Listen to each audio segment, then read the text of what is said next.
I'm not an expert. Maybe I would have had no problem, but in case I didn't, I end up getting that. And I do like how it looks. I don't like, however, the price tag. I got this guy well priced at $145. You can find these on eBay for a little less than $200, maybe even a little more, but brand new, these guys are way more than $200, which I don't freaking understand. But that's what this guy is. Most of you cloners out there will be able to recognize this as the Mark 18 front sight, and I'm happy with it. Here we have an Aimpoint. Now, why would I get this big lunk of thing instead of something smaller like the T1 or any of the other various optics out there? Personally, I'm used to this. We had this in the military as the M68 CCO. I actually had what the civilian world calls the Comp M4, but I did see a lot of guys with the Aimpoint Pros, which are both classified as the M68 CCO. Now, this guy in particular is the Comp ML3. Now, there is the Comp ML2.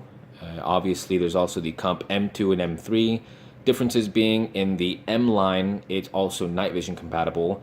The ML line is not, but the M2 and the Aimpoint Pro are actually 4 MOA dots, and this is 2 MOA, which I'll go ahead and show you is a great dot size.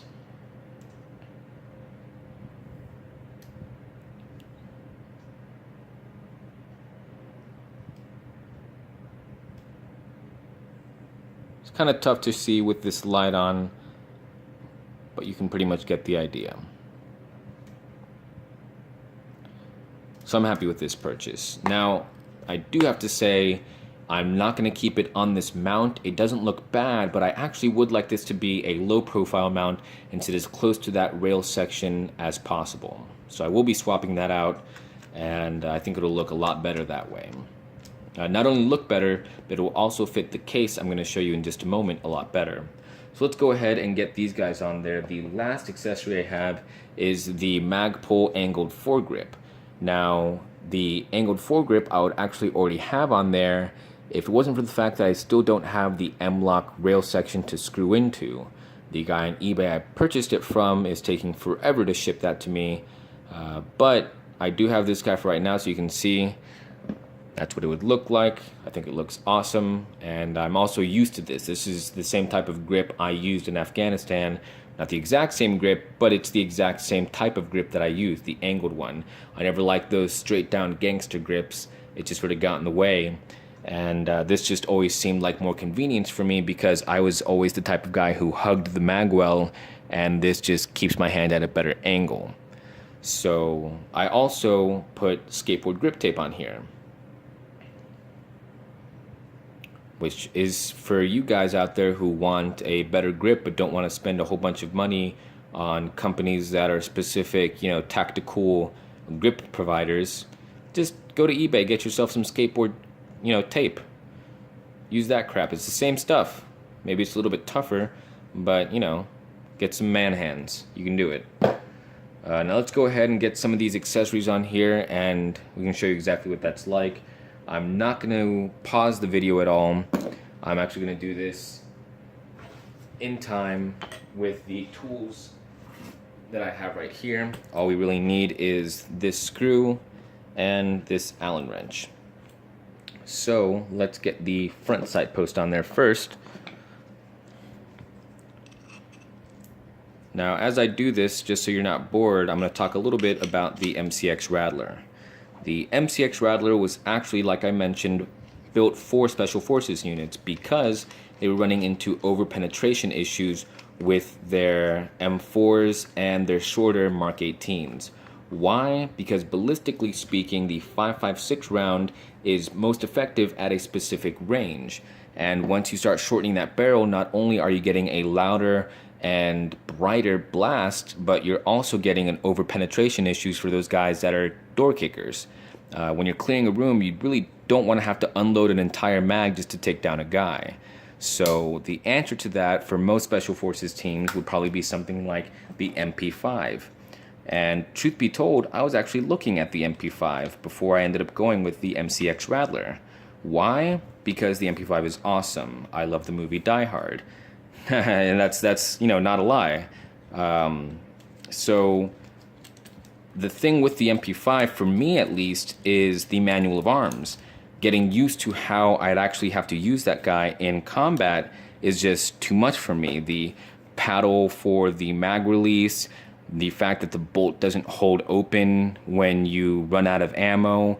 You have to put that open, drop your mag, put in your other mag, slap it down. It doesn't seem like that bad, but in a stressful event, I don't want to be fumbling, doing stuff just to get my next mag in there. It's been proven to not be as efficient and fast as the way an AR-15 loads and unloads. So there was an issue with that, as well as the actual caliber and stopping power. Real quick, here's what it looks like with the iron sights. As you can tell, pretty awesome. Let's get this dust cover up. This is a standard AR-15 dust cover, so there's nothing special there, nothing proprietary. I always thought that this just looked really cool with these iron sights. I'm very happy the way that looks. And last but not least, let's get this guy. Actually, we'll have to take off these caps. So because they need another caliber, they had to go with the 300 Blackout. Now the 300 Blackout actually is best known as the 300 Whisper. That's right, the Blackout isn't the first time the 300 made a splash onto the market. As most of us would probably recognize, the 300 Blackout is the same exact thing as the 300 Whisper, but the Whisper was more specifically tuned to a suppressor, and the Blackout has been marketed for both supersonic and subsonic use. And the 300 Blackout, ballistically speaking, burns all of its gas at 9-inch barrels. So for something as small as a 5.5-inch barrel, you're not losing too much ballistically speaking, while having a large enough round to make a big punch in a close quarters combat situation. So you have a better punch than the 9mm without the over-penetration of a 5.56 in the same type of AR configuration as the M4s that are already issued. You're pretty much getting into why this became popular and why they have it. So here we go. This is pretty much exactly what I will be having it look like. Like I said, I will be lowering this down so it's nice and flush, but as it stands, that's pretty much it, and I'm happy. Put that guy there just so you can see what it would look like. And ta-da! So that's it for now. Last but not least, I will show you what the gun case I chose looks like. It is by Elite Survival Systems. We'll open this guy. Surprise second unboxing. Oh, look at this. Elite Survival Systems. This is very cool. A whole bunch of different packs that you can get. I'm extraordinarily happy with this purchase, actually. It's one of these guys right here that I got. I think it's this guy right here. So the reason I got this was because I didn't want to have to get some stupid expensive case that wouldn't really fit properly. This is a submachine gun case. Submachine gun case. And it was actually made for the AR-15s. The AR-15 style pistol up to 22 inches overall length. I think this is like 20 inches overall with this buttstock fully collapsed. So this is super cool. I'm very happy. I actually got this from Optics Planet. Normally these guys would be around $90. I got this off of Optics Planet for $70, so that's super cool. But you can go ahead and see just how perfect this guy is by placing it on top. I mean, how good does that look? This is a perfect little range bag for those of us who wanted something that was very specific to this size. I would definitely suggest you go with this guy. Now, I will be getting a hard case for this. Something like the Peak cases are very interesting to me. I'll have to see exactly what I end up getting, but for now, I'm very happy with this bag. It has a couple of compartments here, as you can see, 3 mag pouches, and a space right here to put what I guess should be cleaning tools or something like that. You can put whatever you need in there, and then I'll have a separate small range bag to take with me that'll have probably more magazines, cleaning things, first aid things, basic things like eye pro, ear pro. But yeah, so this is what it is. I will also be swapping out this muzzle device for a Surefire War Comp to be able to put a Surefire Warden on here. So that'll be something I'll be filming in the future. For now, this is all. I will be taking this to the range and taking video of my first range day with this to give you another first impression of what it's like to shoot this guy. And that's it for now. I hope you enjoyed it. If you have any comments, questions, or concerns, please let me know in the comments below, and I'll be happy to read through. And again, for all of you guys who already have the Rattler and have had a lot of range time with the Rattler, please let me know exactly what rounds you found that work best.